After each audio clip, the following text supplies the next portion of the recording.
En réalité, pas tellement. On peut y voir deux stéréotypes. Le premier, c'est la grande multinationale installée. Le second, c'est la start-up.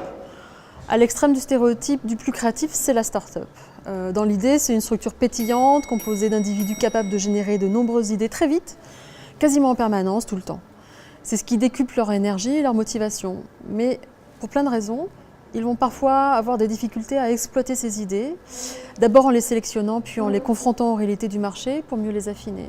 Résultat, souvent, la valeur perçue de leurs produits ou de leurs services est faible parce que leurs idées ne sont pas en phase avec leur marché. C'est une structure qui nécessite beaucoup d'énergie pour être viable et qui a du mal à enclencher les stades d'exploitation. Les grandes multinationales, c'est tout l'inverse. Une grande entreprise va se contenter d'idées souvent benchmarkées, elle va être très pressée de les réaliser et la réalisation est d'autant plus simple à mettre en œuvre qu'elle dispose de structures larges qui rendent son déploiement et sa mise en œuvre rapide. La difficulté d'une grande entreprise, c'est qu'elle va avoir des difficultés à se différencier. Elle va être très efficace mais peu différenciante. Il va être difficile pour un consommateur de repérer la plus-value de son offre, de ses produits, de ses services face à la concurrence.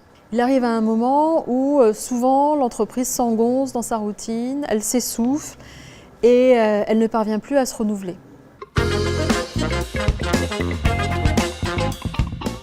En mobilisant ses actifs pour être certain de mener à bien ses projets ou son ambition. Et parmi les actifs immédiatement mobilisables, il y a les équipes. C'est le premier des actifs mobilisables en entreprise. Second actif mobilisable, ce sont les lieux, les bureaux dans lesquels évolue cette équipe.